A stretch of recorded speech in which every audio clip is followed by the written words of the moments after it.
Next चीज जो हम पढ़ रहे थे वो था हमारा पावर ऑफ बायर्स था। ठीक है, जिसको हम एनालाइज कर रहे थे, जिसके मैंने आपको आसान से एग्जांपल भी दे दी थी। इसमें कुछ पॉइंट्स हैं जिसको हम जो है देखते हैं, जिसमें पहली चीज आ जाती है कंसंट्रेशन ऑफ बायर्स।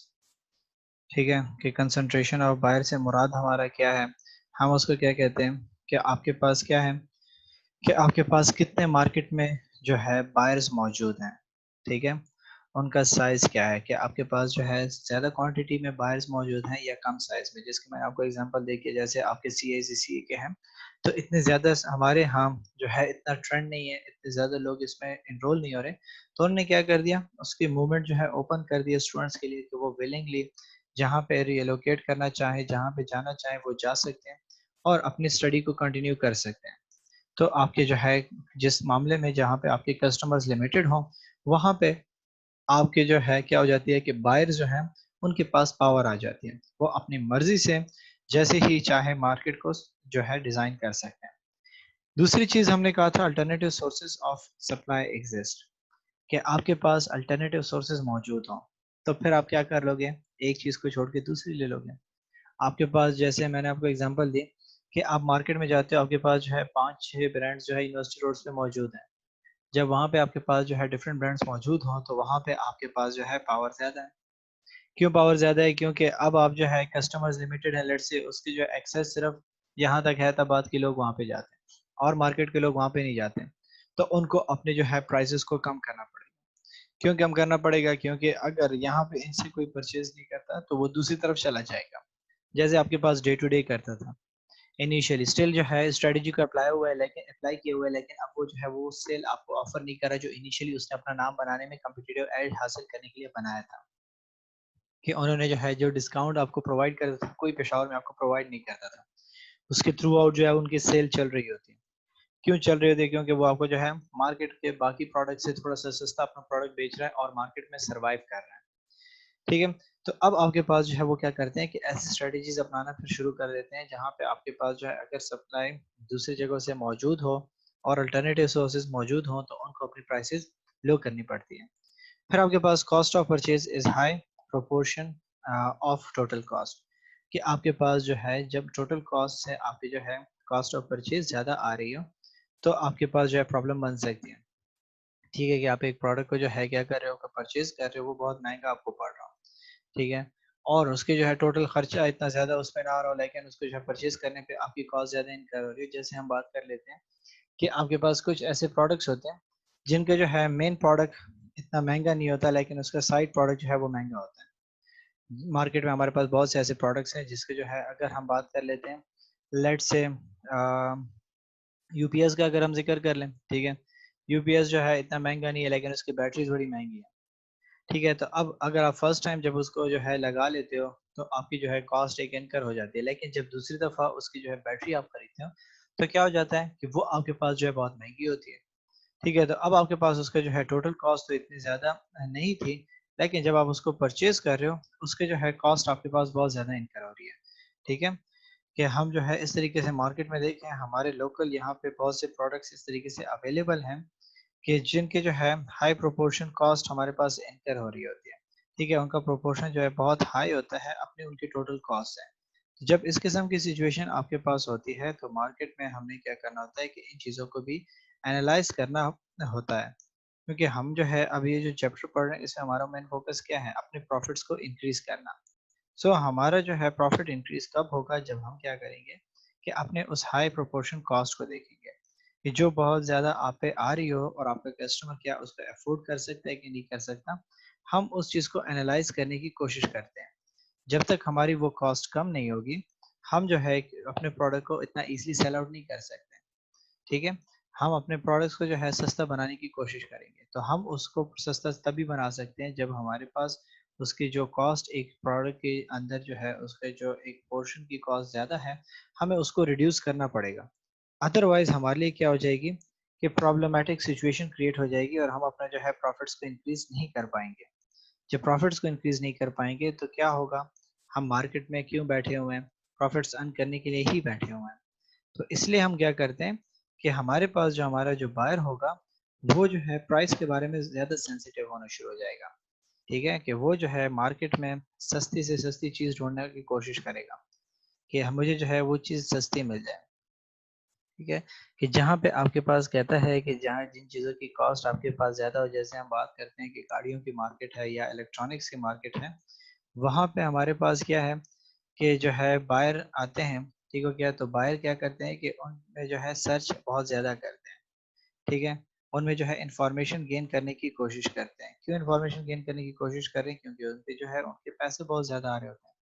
ठीक है, जहाँ पे उनके पैसे बहुत ज़्यादा बाउंड हो रहे होते हैं, वो वहाँ पे कोशिश करते हैं कि वहाँ पे ज़्यादा से ज़्यादा बार्गेन करें, वो मार्केट में ज़्यादा से ज़्यादा सर्च अराउंड करें, क्योंकि वन टाइम परचेज़िंग होती है, बार-बार परचेज़िंग नहीं हो रही होती।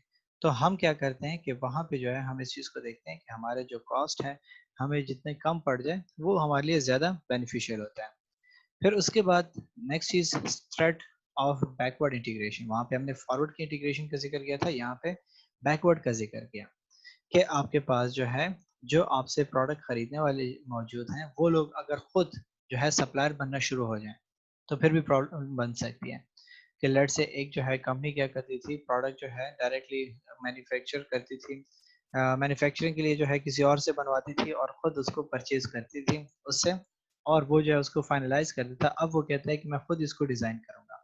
जैसे फर्नीचर है, ठीक है, कि फर्नीचर था, तो यहाँ पे बड़े-बड़े ब्रांड्स आपके पेशावर में बैठे हुए हैं।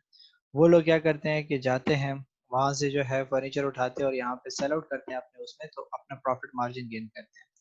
वो लोग क्या कर लेते हैं, वो सोच लेते हैं कि जी हम जो है इस प्रोसेस को फॉलो कर रहे हैं, इससे बेहतर है कि हम खुद ही सप्लायर बन जाएँ। हम खुद ही जो है म फर्नीचर बनाना शुरू कर दें। तो जब आपके पास जो है वो लोग खुद फर्नीचर बनाना शुरू कर देंगे, तो आपके लिए जो है प्रॉब्लम बन सकती है। फिर आपके पास जो है लो स्विचिंग कॉस्ट, ठीक है, उसके अपोज़िट है कि आपके पास अगर स्विचिंग कॉस्ट कम हो, आप एक प्रोडक्ट को छोड़ के दूसरा प्रोडक्ट खरीदने की तरफ जाते हो और आपका उस पे खर्चा कम आता है, तो भी जो है प्रॉब्लम बन सकती है। फिर उसके बाद है बायर्स हैव लो प्रॉफिट्स। अगर आपके जो है जो खरीदने वाले लोग हैं उनको प्रॉफिट कम मिल रहा है, ठीक है, कि अगर एक बंदा है नमक लेकर आता है, अब नमक में देख लें तो वो कितना कमाएगा ज़्यादा से ज़्यादा, ठीक है? उसके लिए प्रॉफ़िट्स कम है, तो जब उसके लिए प्रॉफ़िट्स कम है, तो वो क्या करेगा कि वो जो है दूसरे की तरफ जाना शुरू कर देगा कि यार ये जो है इतनी दूर से मैं इस प्रोडक्ट को लेकर आता हूँ, इससे बेहतर है मैं यहीं से इसको ले लूँ, ठीक है? तो वो जो है इस चीज़ को भी अफ़ेक्ट करती है। बायर्स हैव फुल इन्फॉर्मेशन, और अगर आपके जो बायर्स हैं उनके पास कंप्लीट इन्फॉर्मेशन और फुली अवेयर हों, तो फिर आप उनसे ज़्यादा प्रॉफ़िट्स नहीं गेन कर सकते। आप उनके साथ जो है वो आपके साथ बहस करेंगे, नेगोशिएट करेंगे, वो आपको जो है प्रोडक्ट के बारे में ज़्यादा डिटेल्स दे सकेंगे। इसके बाद जो है, जो हमारे पास आ जाती है लास्ट चीज़, सेकंड लास्ट चीज़, वो है सब्स्टिट्यूट्स। ठीक है, सब्स्टिट्यूट हम क्या कहते हैं? एक चीज़ को छोड़ के दूसरे की तरफ जाना। सो कहता है कि to what extent is there a danger? कि सब्स्टिट्यूट का खतरा कितना है? जैसे पेप्सी है, तो उसके सब्स्टिट्यूट का कितना खतरा है उसको? पेप्सी को अगर आपको नहीं मिल रही तो आप कोक ले लेते हो, ठीक है, कोक नहीं मिल रही तो आप जो है लोकल गौरमे वगैरह ले लेते हो। तो इतने ज़्यादा सब्स्टिट्यूट अवेलेबल हैं, तो जब आपके पास सब्स्टिट्यूट बहुत ज़्यादा हो, तो वहाँ पे भी आपके लिए प्रॉब्लम बन सकती है। अगर आप उसको हाई प्राइस चार्ज करोगे अपने सब्स्टिट्यूट से, तो आपके जो है प्रोडक्ट कोई नहीं खरीदेगा। फिर कहता है कि can it be minimized by differentiation or low cost? क्या इस चीज़ को कम किया जा सकता है, या जो है उसकी कॉस्ट को कम किया जा सकता है, या अपने आप को उससे अलग पहचान दे दी जाए। जैसे मैंने आपको कहा कि आपके पास सब्स्टिट्यूट मौजूद है, आप सैमसंग ना आईफ़ोन नहीं खरीदते, सब जो है सैमसंग खरीद लो। अब अगर आप मार्केट में आना चाहते हो, तो आप देखोगे कि क्या मैं अपने प्रोडक्ट को चेंज करके मार्केट को गेन कर सकता हूँ, या जो है मैं प्राइसेस कम कर दूँ। तो जब आपके मुल्क में क्यू मोबाइल चल रहा था, तो तब वहाँ पे आपके पास जो रीवो और वीवो और ये लोग आ रहे थे, तो इन्होंने देख लिया कि प्राइसेस तो ऑलरेडी इसने इतनी कम की हुई हैं कि अब हम इससे लो प्राइस पे तो आ ही नहीं सकते। तो अब जब हम इस पे नहीं आ सकते, तो हम अपने प्रोडक्ट को थोड़ा-सा चेंज कर देते हैं, डिफरेंट कर लेते हैं। तो उन्होंने जो है दूसरे एरियाज़ को टारगेट किया, जो उसके जो है क्यू मोबाइल की वीकनेसेस थी। तो आपके पास क्या है? अपने आप को डिफरेंशिएट करना। लास्ट में हम कहते हैं कि राइवलरी अमंग्स कॉम्पिटिशन। राइवलरी मैंने पहले भी बताया था कि राइवलरी क्या है? कि आपके पास जो है अपने जो कस्टमर आपका मार्केट में जा रहा है, आप उसको अपनी तरफ खींच के लाओ। वो दूसरे बंदे से पहुँचने से पहले आप उसको पहले जो है गेन कर लो, कि वो जो है दूसरे के पास ना जाए और आप उसको जो है कैप्चर कर लो, वो आपका प्रोडक्ट खरीदे। इसको हम कहते हैं राइवलरी। ठीक है? कि आपके पास अगर जो है राइवलरी बहुत ज़्यादा हो, एक बंदा जो है लेट्स से क्या करता है कि आपको पता है कि आपका प्रोडक्ट जो है ₹50 पे है, ठीक है, और उसमें आप जो है 3 रुपए प्रॉफिट कमा रहे हो और आपका कंप्यूटर जो साइड पे दुकानदार है वो भी 50 के ही बेच रहा है और वो भी जो है 3 रुपए प्रॉफिट कमा रहा है। तो अब आपको लगता है कि कस्टमर जा रहा है मुझसे, तो आप क्या कर लेते हो, अपने प्रॉफिट को डायरेक्टली श्रिंक कर देते हो। आप उसको कहते हो कि ठीक है आप 49 रुपए मुझे दे दो। ये राइवलरी है कि आपने 1 रुपए अपना प्रॉफिट को कम कर दिया, सेक्रीफाइस कर दिया कि वो दूसरी तरफ ना जा सके। ठीक है, अपने कस्टमर को जो है रिटेन करने की कोशिश करते हो। कस्टमर आपको जो मार्केट में सर्च अराउंड कर चुका है और आपके अगर आप आजकल दुकानों में जाते हैं तो आपसे पहले पहले पूछता है कि जी आप बताएं कितने का चाहिए आपको। ठीक है, दूसरा कितने का प्रोडक्ट बेच रहा है। ठीक है, तो आप जो है वो आपको बताता है कि जी इतने का बेच रहा है, इतने का मिल रहा है वो प्रोडक्ट, तो आप उसको क्या कर लेते हो कि जी उसको स्टॉप करने की कोशिश करते हो। आप उसको वहीं पे रोक लेते हो, आप उसको कहते हो कि ठीक है मुझसे प्रोडक्ट आप खरीदें, मैं आपको जो है इतना सस्ता आपको प्रोवाइड करूंगा। तो ये चीज आपके लिए जो है मैटर करती है कि ये इसको हम कहते हैं राइवलरी। So, इसमें पहली चीज आ जाता है कि competitors are of similar size. ठीक है, कि कंपटीटर्स जो है आपके पास सिमिलर साइज के मौजूद हैं, कि जहाँ पे राइवलरी कहाँ पे स्ट्रांग होगी। ठीक है, जहाँ पे आपके पास जो है क्या होगा, कंपटीटर्स एक जैसे साइज के होंगे, जैसे टोयोटा हो गया, होंडा हो गया। ठीक है, तो अब एक जैसे साइजेस हैं इनके। तो अब यहाँ पे आप क्या करोगे, थोड़े से डिफ्रेंशिएशन की बेसिस पे उसको रोकने की कोशिश करोगे। फिर आपके पास स्लो ग्रोथ इन मार्केट, अगर आपके प्रोडक्ट जो है स्लो है, मार्केट में ग्रोथ आपकी बड़ी स्लो चल रही है, वहां पे आप जो है क्या करोगे, राइवलरी बड़ी स्ट्रांग करोगे क्योंकि आपके पास लिमिटेड मार्केट है। तो अब लिमिटेड मार्केट में आप जो है अपने आप को सस्टेन रखने की कोशिश करोगे। फिर high fixed cost price wars to maintain turnover. फिर आप क्या कर लेते हो कि अपने जो है जो हाई फिक्स्ड कॉस्ट है आप उसको रिटेन करने की कोशिश करते हो, क्योंकि आपके पास क्या हो रहा है कि वहां पे प्राइस वॉर्स चल रही होती है।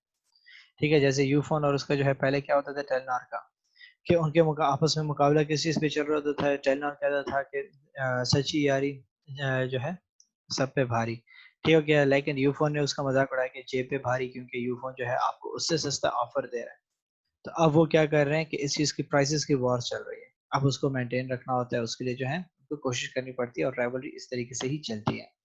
लास्ट में आपके पास आ जाता है लैक ऑफ डिफरेंशिएशन, जहाँ पे प्रोडक्ट में डिफरेंशिएशन कम हो। जैसे आपके पास मैं टेलीकम्युनिकेशन के आपको एग्जांपल दी कि उसमें जो है आपके पास डिफरेंशिएशन कम है। मोबाइल फोन की जो है सिम है ही है, आप खरीदते हो, तमाम कंपनी आपको सिम ही देती है। तमाम कंपनी आपको कॉल की फैसिलिटी देती है, तमाम कंपनी आपको एसएमएस की फैसिलिटी देती है। तो वहां पे आपके पास डिफरेंशिएशन कम है। आप डिफरेंशिएशन किस चीज के बेसिस पे करने की कोशिश कर रहे हो, प्राइस वॉर के जरिए से अपने आपके प्राइसेस कम कर देते हो। मोबलिंग जो है हाई क्वालिटी कॉल्स आपको प्रोवाइड कर रहा है। तो इस तरीके से आप क्या कर रहे हो कि इन चीज़ों को मेंटेन रखने की कोशिश करते हो। और यही चीज़ें जो है हमारे बहुत इंपॉर्टेंट होती है कंपनी को अपने प्रॉफिट्स के एनालाइज करने के लिए, जिसको हम जो है बड़ा ही एहतियात से देखते हैं। और यही चीज़ें सारी की सारी आगे फिर यहाँ पे इन्होंने एक्सप्लेन की हुई है, जो मैंने आपको डिटेल से बताई, जो आप खुद स्टडी करोगे। यही चीज़ें हैं जो मैंने आपको एक्सप्लेन करके दी। लास्ट में इन्होंने एक छोटी सी एग्जांपल दी है, वो मैं आपको बता देता हूँ कि प्रैक्टिकली किस तरीके से है। कहता है कि जी Porter 5 forces can be apply to house building industry is as follows, कि हाउस इंडस्ट्री है, ठीक है, वो किस तरीके से हाउस बिल्डिंग इंडस्ट्रीज को अप्लाई करती है। तो कम्पिटिटिव राइवलरी उसकी जो है बहुत हाई है। क्यों? Large number of domestic international firms, आपके पास जो है इंटरनेशनल नेशनल फर्म्स आपके पास मौजूद हैं जो हाउस बिल्डिंग्स कर रही हैं, सोसाइटीज बना रही हैं। ठीक है, it is difficult to differentiate your product. आपके लिए सबसे बड़ा मसला क्या है, घरों को आप कैसे डिफरेंशिएट करोगे। आप उसके अंदर जो है स्ट्रक्चर्स को चेंज करोगे, है तो कॉलोनी ही, है तो वही इंडस्ट्री आपके पास हाउस बिल्डिंग की। Firms typically have high cost, high fixed cost, उनकी फिक्स्ड कॉस्ट भी बहुत हाई होती हैं। ठीक है, उनके जो प्रोडक्ट्स वगैरह लेकर आते हैं उनकी कॉस्ट बहुत ज़्यादा है, जो उन्होंने लैंड परचेज की वो बहुत हाई है, तो वो वैसे ही रहेगी। थ्रेट ऑफ एंट्री भी उसकी हाई है। किस तरीके से? firms for firms new entry firms entering the industry, the main barriers are as follows.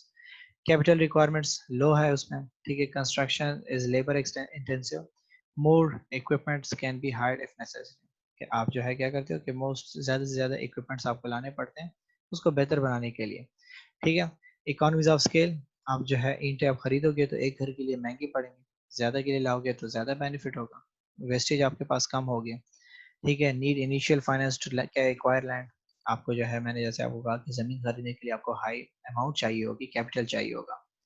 फिर उसके बाद कहते हैं need good relationship with planning officers to get planning permission, जब आपके पास जो है गवर्नमेंट जैसे पीडीए है, तो इस तरीके से जो आपके पास जो प्लानिंग और इनके जो है इदारे हैं उनसे इजाज़त लेनी पड़ेगी। Overall these barriers are low resulting in high threats of entry. So Peshawar में देखें तो अगर आप देखें तो ये साइड एरियाज में जितने भी आपके पास हाउसिंग सोसाइटीज होती हैं वहाँ पे ये चीज़ें बड़ी कम होती हैं। तो वहाँ पे जब ये चीज़ें कम है तो हर बंदा सोसाइटी बना रहा है, ठीक है? तो आपके पास थ्रेट बहुत हाई है। कोई भी बंदा जो है मार्केट में आ सकता है और आपके जो है मुकाबले में जो है सोसाइटी क्रिएट कर सकता है, ठीक है? और जो कंपटीशन था, राइवलरी थी, वो भी बड़ी हाई थी, क्योंकि जो है वहाँ पे आपके पास जो है कस्टमर्स वगैरह जो आपके कंपटीटर्स हैं वो बहुत ज़्यादा हैं। सब्स्टिट्यूट्स वो भी बहुत हाई हैं, ठीक है? Main threat is availability of second hand property for rent और परचेज। लोग नई क्यों खरीदें? सेकंड हैंड प्रॉपर्टी मौजूद है ना, तो वो उसको खरीद सकते हैं। किराए पे आपको घर मिल रहे हैं, लोग किराए पे घर क्यों नहीं ले लेते हैं? This will depend on the country's concern. Some countries having housing shortages, whereas others have booming house property markets. हमारे यहाँ जो है जो है booming housing properties market है कि हर जगह जो है सोसाइटीज आपको नजर आ रही हैं। जितनी भी जमीनें थी लोगों ने उसको खत्म कर दिया और उसको कन्वर्ट कर दिया हाउसिंग स्कीम्स और सोसाइटीज में। तो वहाँ पे जब इतनी ज़्यादा कंसंट्रेशन आपके पास हो जाएगी मार्केट में, क्योंकि इतने ज़्यादा लोग आ जाएंगे, तो फिर आपके लिए जो है सब्स्टिट्यूशन बहुत हाई हो जाती है। आप इजीली जो है हैदराबाद को छोड़ के आप जा सकते हो जो है बहरिया टाउन को छोड़ के आप जा सकते हो डीएचए में, डीएचए को छोड़ के रेगी जा सकते हो। इतने ज़्यादा आपके पास जो है सब्स्टिट्यूट्स अवेलेबल हैं। फिर उसके बाद हमारे पास जो है, जो इन्होंने कहा हुआ है कि आपके पास क्या है, पावर ऑफ सप्लायर्स का जो है जिक्र किया है। सो कहते हैं कि लो फॉर मटेरियल्स, मटेरियल खरीदने के लिए आपके पास जो है लो है क्योंकि लिमिटेड लोग हैं।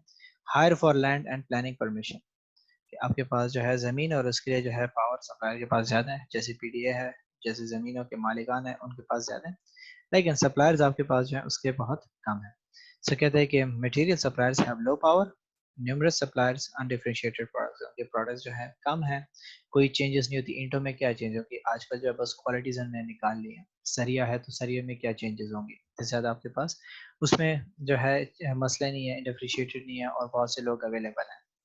फिर उन्होंने जो है कहता है कि suppliers of prime landslides are in strong position can command high prices. अब जैसे डीएचए और वो जो है, अगर आप प्राइम लोकेशन में बनाना चाहते हो, आप जो है हैदराबाद साइड पे बनाते हो या बोर्ड साइड पे बनाते हो, तो वहाँ पे प्राइसेस बहुत हाई होंगी। वहाँ पे उनकी जो है आपके पास सप्लायर की मोनोपोली चल सकती है। लोकल प्लानिंग ऑफिसर है वेरी हाई पावर, जैसे पीडीए है तो उसके पेशावर में जो है थ्रू आउट काफ़ी पावर है, कहीं जो है आपको इन्फ्लुएंस कर सकते हैं वो लोग। Power of customers. In housing sector, customers have more choice, but individually have low buying power. Choices तो बहुत ज़्यादा होती है लेकिन बाइंग पावर उनके पास कम होती है, क्योंकि अगर आपके पास है पैसे ही प्रॉब्लम है, क्योंकि एक्सपेंसिव चीज़ है, तो वहाँ पे आपके पास मसला बनता है। लेकिन अगर आपके एक ऐसे इलाके में है जहाँ पे कस्टमर्स के पास पैसे बहुत ज़्यादा हैं, ठीक है, और वो जो है घर खरीदने की अफोर्डेबिलिटी ईजिली रखते हैं, तो फिर वहाँ पे प्रॉब्लम बन सकती है। सो इन्होंने जो है समरी दी हुई है, कहते हैं कि की इशू इज कम्पिटिटिव राइवलरी, कि सबसे मसला आपके लिए जो है कम्पिटिटिव राइवलरी का चलता है। कौन सा, जो हमने कहा कि आपके पास जो एक दूसरे के लिए जो है वो प्राइस कंसेशंस और डिफरेंट किस्म के ऑफर्स और इन चीज़ों के ज़रिए से वो एक दूसरे को रोक लेते हैं और उसको आगे जाने की कोशिश नहीं देते कि वो लोग उससे वहाँ पे चले जाएं। हर बंदा जो है बार्गेनिंग करता है, उसकी कोशिश होती है कि कस्टमर मेरे पास ही रिटेन रहे, दूसरे के पास ना जाए। तो ये प्रॉब्लम होती है कि जो जिसके पास पहले चला गया वही जो है बेनिफिट हासिल करेगा, दूसरे बंदे तक वो बात जो है या वो कस्टमर रहेगा ही नहीं कि वो वहाँ पे पहुँच सके। तो ये हमारा जो है एक शॉर्ट सा आज का लेक्चर था जो हमने डिस्कस किया।